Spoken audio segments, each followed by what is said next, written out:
A man named Chris wakes up like a startled squirrel, his hand resembling a murder weapon from a B-list horror flick. Rushing to the bathroom, he scrubs his hand like a surgeon prepping for an operation, only to find the blood isn't his. Adding insult to injury, a sticky note on the mirror warns against bathroom bonding sessions. Downstairs, another note on the door plays the role of a bouncer, telling him to forget about his morning stroll. Peering through the peephole, he's met with a view as thrilling as a blank canvas. The landline, it is about as useful as a chocolate teapot. And just when he thinks it couldn't get any weirder, a note on the basement door insists on preserving the mystery of what lies beneath. In the kitchen, Chris is as lost as a sock in the dryer, surrounded by more notes than a lovesick teenager's locker. Then, like a plot twist in a B-movie, he spots a safe lurking in the corner, glaring at him with its code lock. Just as he's about to crack the combination, the stereo upstairs goes into full rock concert mode, nearly launching him into orbit from the shock. Upstairs, he stumbles into a little girl's room with spooky sounds emanating from the radio. Chris searches the room high and low, peeking in closets and giving those dolls the side eye like they're plotting something.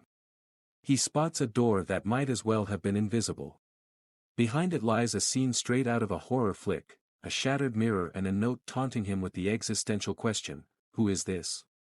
Feeling like he's in a Scooby-Doo episode, Chris races downstairs and snatches a note from the exit door, only to realize through handwriting analysis that he is the culprit behind the cryptic carnival. It's a plot twist of the century, leaving him uncertain if he's the hero or the clueless sidekick in his own mystery movie.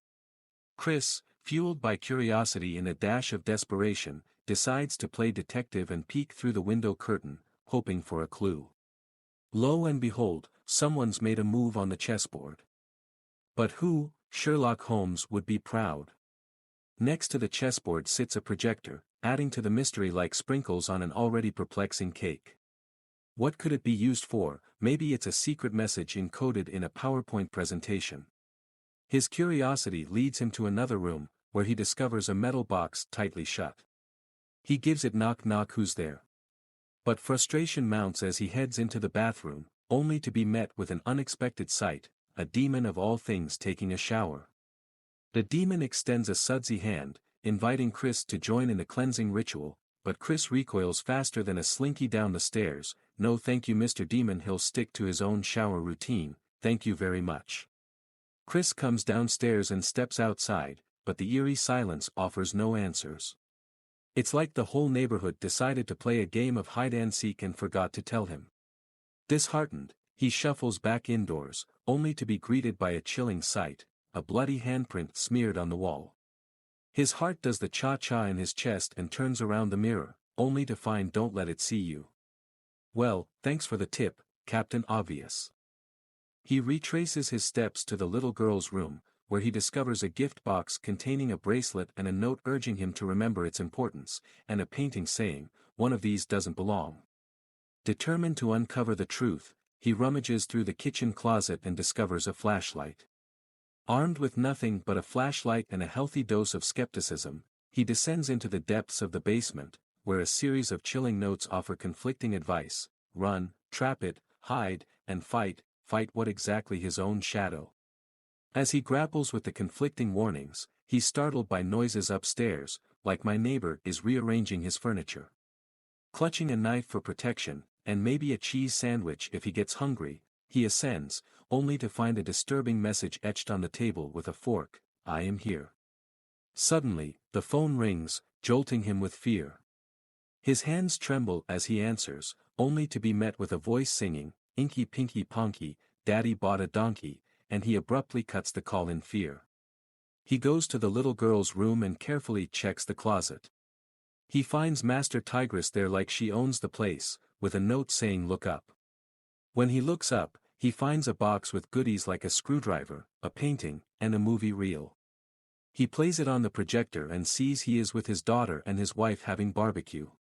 Everything seems normal until, out of nowhere, he starts beating his wife like she's a piñata full of candy he desperately needs. Horrified, he slams the projector shut and sees something horrifying. He quickly runs upstairs, practically breaking the land speed record for panicked sprinting, and slams the door shut behind him. He finds a puzzle box in the room with a note saying to keep the door shut. He sits down to solve the puzzle. Just as he's about to slot in the final pieces, a loud banging echoes through the room, like a drumroll announcing the arrival of doom. Someone, or something, is trying to break in, and Chris knows he can't let it interrupt his puzzle-solving mojo. With determination bordering on stubbornness, he throws himself against the door, willing it to hold against the unseen force on the other side. He puts the last piece away, and the ghost disappears. He looks outside and finds no one. He again goes downstairs to go to the bathroom. In there, he finds a drive pin. He puts it in the screw opener and uses it to open up the metal box. Inside, he finds a letter from his daughter that brought tears into his eyes and some other things. As he tries to go out of the room, the door is completely shut, and blood starts to seep from beneath the box. He opens up the torch and finds a key, with which he opens the door and gets out. After that, he goes to the mirror room. As he is about to break it, his own reflection starts to harass him, and in shock, he breaks the mirror. He finds a clue there and checks out the Bible. A demon appears wearing a bed sheet on his body, maybe it's naked, and he quickly gets out of the room. Downstairs, he sees his wife and daughter and writes "do it for them" on his arm before going to the basement. When he looks around, he sees women taking a bath in there, and the clue is on the side of bathtub. He tries his best not to peek and quickly picks it up, but out of nowhere that bedsheet ghost appears beside him. He fights him with his flashlight, gets out of the basement, and closes the door. With the clue in hand, he cracks open the locker and finds a key inside. Using it to unlock a mysterious box, he's met with a note that's as rude as it is emotional, which says "don't be a pussy. Thanks for the encouragement, whoever wrote this note." Determined to put an end to this nightmare once and for all, Chris marches downstairs to confront the demon, but before he can make his move, it grabs his arm. As the ghostly figure inches closer, ready to reveal its terrifying visage, Chris wakes up like a popcorn kernel in a microwave gone haywire, and he is confronted by a sweaty priest, looking like he's just run a marathon in his dreams. Rushing to his wife, he clings to her like a koala to a eucalyptus tree and the fact that she's not a demon wearing a bedsheet. Remembering his daughter, he scoops her up in his arms, holding her tight like a treasure he thought he'd lost in the Bermuda Triangle of nightmares. And with that, the curtains close on Chris's wild roller coaster ride through the land of nightmares. If you enjoy this wild tale of nighttime antics, give it a thumbs up, hit that share button to spread the laughter, drop a comment with your favorite part, and don't forget to hit that follow button for more adventures straight out of the imagination.